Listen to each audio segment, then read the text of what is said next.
All right, so I got these nice Milwaukee tools. I got the drill, I got the Sawzall. I think there's even a circular saw under the table. Now, they're nice, but the batteries are not great. Okay, now, these originally came with nickel cadmium, and I have replaced those with nickel metal hydride batteries.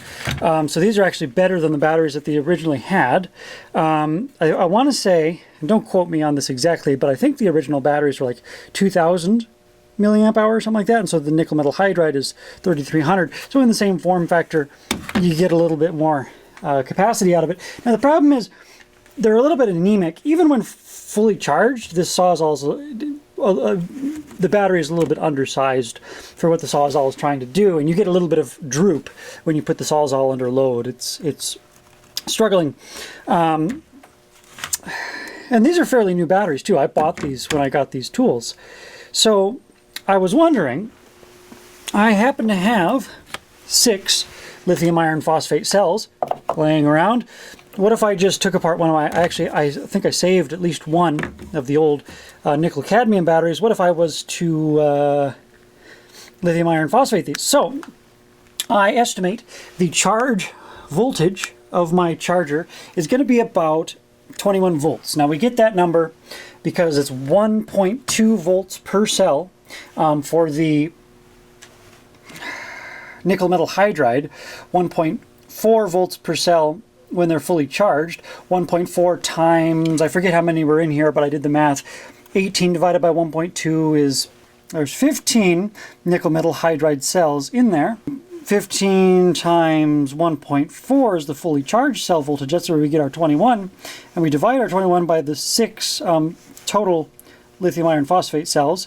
We get 3.5 volts per cell. The lithium iron phosphate actually wants charged at 3.6. That's pretty close. I might just be able to fudge this. And so then the lithium iron phosphate cells are 3.3 volts per cell.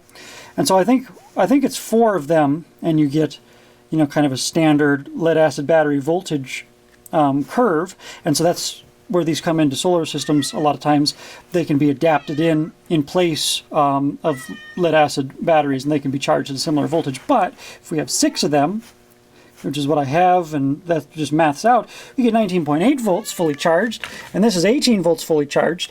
So I believe this charger will actually charge these cells. It should never overcharge them. It may slightly undercharge them, but it'll be close. And then when they're fully charged, they should be a little bit over voltage, which is fine. It'll just make my tools run a little bit faster. That sounds fun. That sounds like something we should try, isn't it? I mean, it's not like I'm going to be taking apart a working battery. I have one that is completely dickered, that I saved it, but I bought these to replace it. That's one of those, I'm a hoarder, I never throw things out. Well, in this case, maybe these will fit in the box. No, maybe not. Dang gummit. No, but at least I'll have the connector, if nothing else. We'll see what we can do.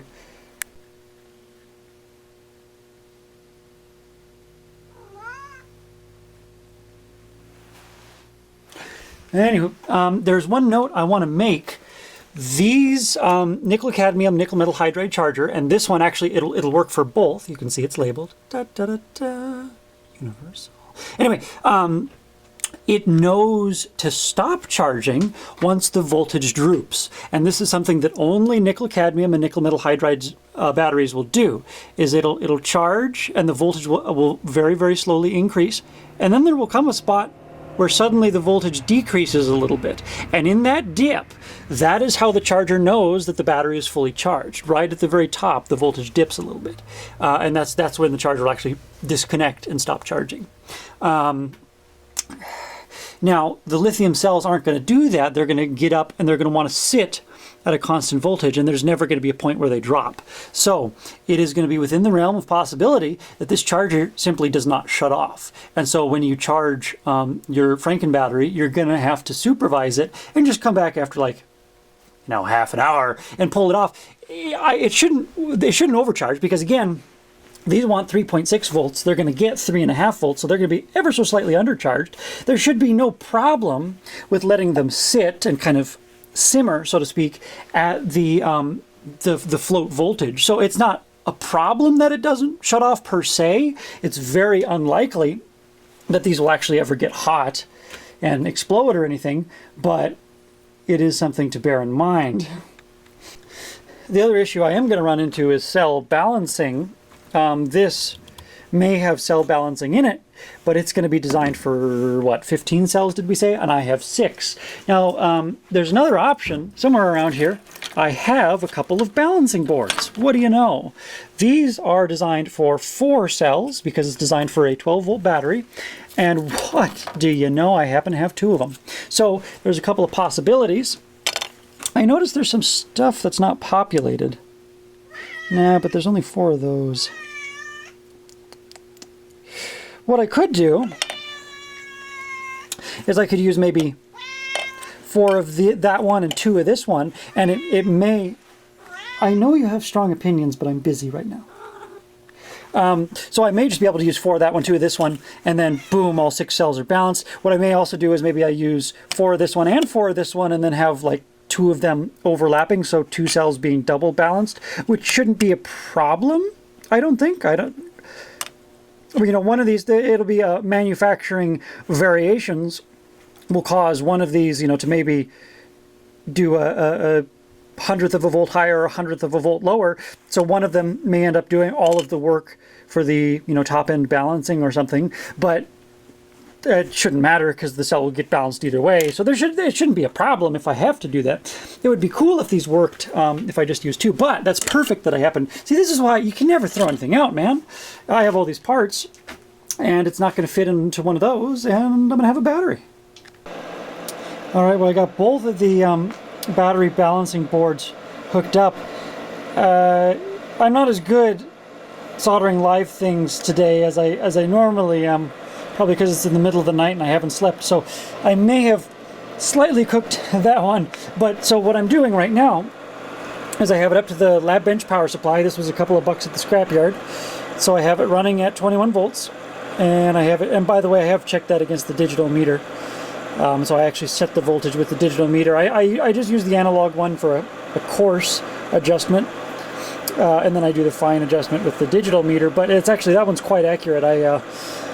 I replaced an adjustable resistor in there that was making a bad connection and causing the needle to flicker. I replaced that with a constant set of resistors, and I calibrated it at that time. So it does read very, very correct. But anyway, I digress. Got the current limit light bulb on. So if you watch, I'll flip the switch here. Man, where are my hands?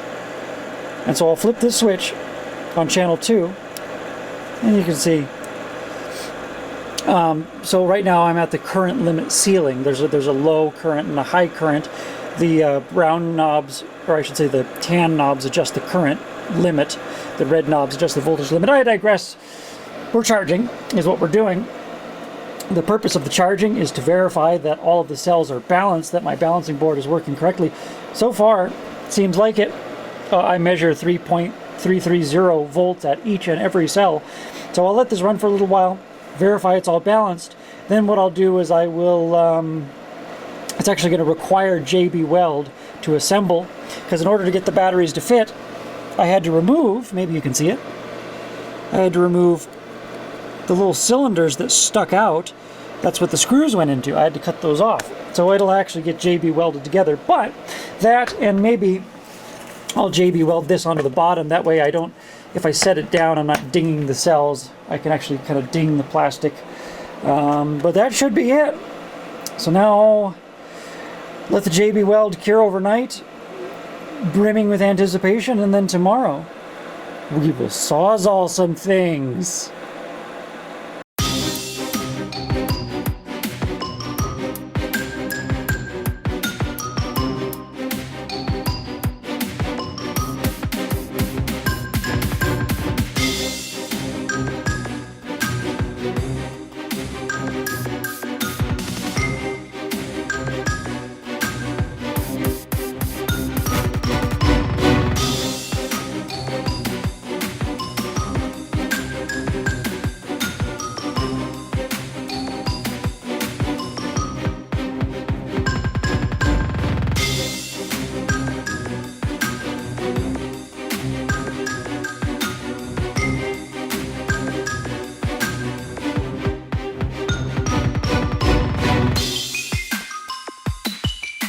perhaps you can see why I chose the long tree for the lithium battery. The trunk started getting so thick that it took multiple passes because the blade wasn't long enough, so I had to go at it from several different angles. So you can kind of see the difference.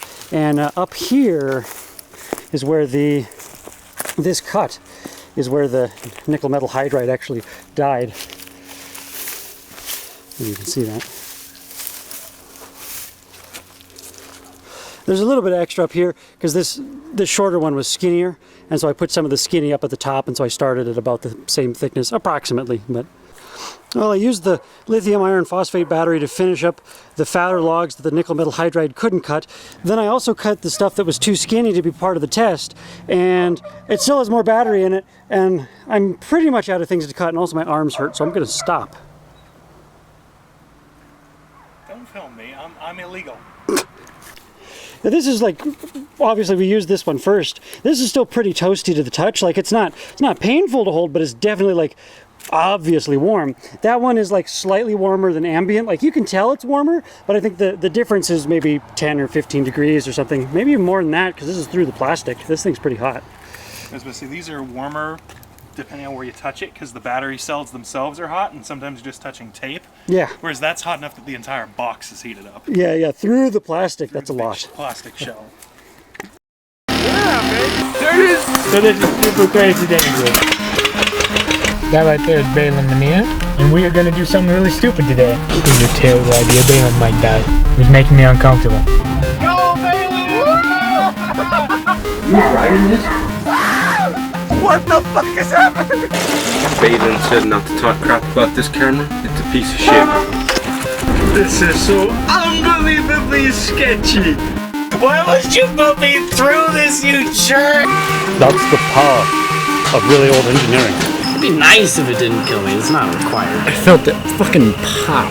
Make a wish, everyone. Make a wish. Not okay. You went too far. This guy, man. This guy.